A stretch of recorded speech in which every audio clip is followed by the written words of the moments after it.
ಬೆಳಗಾವಿ ಗಡಿ ಗಲಾಟೆ ನಿಲ್ಲಿಸೋಕೆ ಅಮಿತ್ ಶಾ ಖಡಕ್ ಆಗಿ ಸೂಚನೆಯನ್ನ ಕೊಟ್ಟಿದ್ದಾರೆ. ಸುಪ್ರೀಂ ಕೋರ್ಟ್ ತೀರ್ಪು ಬರೋವರೆಗೂ ಯಥಾಸ್ಥಿತಿಯನ್ನ ಕಾಪಾಡಿ ಯಾರು ಯಾವುದನ್ನು ನಮ್ಮದು ಅಂತ ಹೇಳಿಕೊಳ್ಳಬಾರದು. ಕಾನೂನು ಸುವ್ಯವಸ್ಥೆ ಕದಡುವವರ ವಿರುದ್ಧ ಕಾನೂನು ಕ್ರಮ ಆಗುತ್ತೆ ಅಂತ ಹೇಳಿದ್ದಾರೆ. ಇನ್ನು ಕರ್ನಾಟಕ ಮಹಾರಾಷ್ಟ್ರ ಗಡಿಯಲ್ಲಿ ಶಾಂತಿ ಕಾಪಾಡಲು ಸಮಿತಿ ರಚನೆ ಆಗಬೇಕು. ಉಭಯ ರಾಜ್ಯಗಳ ತಲಾ 3 ಸಚಿವರು 1 IPS ಅಧಿಕಾರಿಯುಳ್ಳ ಸಮಿತಿ ರಚನೆ ಮಾಡಿಕೊಳ್ಳಿ. ಸುಪ್ರೀಂ ತೀರ್ಪು ಸಮಿತಿ ವರದಿ ಆಧರಿಸಿ ಮುಂದಿನ ಕ್ರಮ ಕೈಗೊಳ್ಳಲಾಗುತ್ತೆ ಅಂತ ಹೇಳಿ ಅಮಿತ್ ಶಾ ಹೇಳಿದ್ದಾರೆ.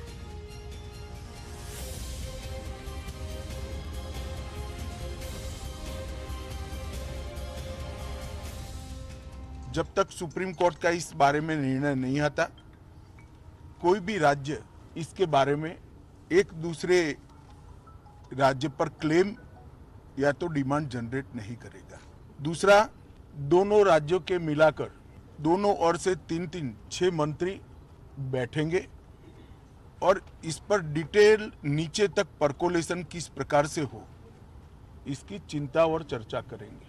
दोनों राज्यों में कानून और व्यवस्था की परिस्थिति ठीक रहे, अन्य भाषाभाषी आबादी को या तो यात्रियों को या व्यापारियों को किसी भी प्रकार की परेशानी न झेलनी पड़े, इसके लिए एक सीनियर IPS अफसर की अध्यक्षता में दोनों राज्य कमेटी बनाने के लिए सहमत हुए हैं, जो कानून और व्यवस्था को संविधान के हिसाब से ठीक रखने में प्रयास। ಅಮಿತ್ ಶಾ ಜಿ ಅವರ ಜೊತೆಗೆ ನಾನು ಮತ್ತು ನಮ್ಮ ಗೃಹ ಸಚಿವ ಜ್ಞಾನೇಂದ್ರ ಅವರು, ಮಹಾರಾಷ್ಟ್ರ ಮುಖ್ಯಮಂತ್ರಿಗಳು ಮತ್ತು ಉಪಮುಖ್ಯಮಂತ್ರಿ ಗೃಹ ಸಚಿವರು ಮತ್ತು ಕೇಂದ್ರದ ಹೋಮ್ ಸೆಕ್ರೆಟರಿ ಅವರೆಲ್ಲರೂ ಕೂಡ ಇದ್ದರು.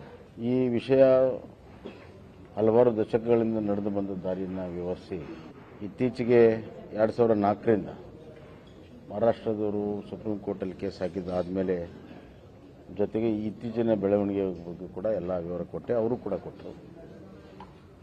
ಎರಡೂ ಕಡೆ ಕೇಳಿದ ಮೇಲೆ ನಮ್ಮ ಗೃಹ ಸಚಿವರಾದಂಥ ಅಮಿತ್ ಶಾ ಜಿಯವರು ಕೆಲವು ಸೂಚನೆಗಳನ್ನು ಕೊಟ್ಟಿದ್ದಾರೆ.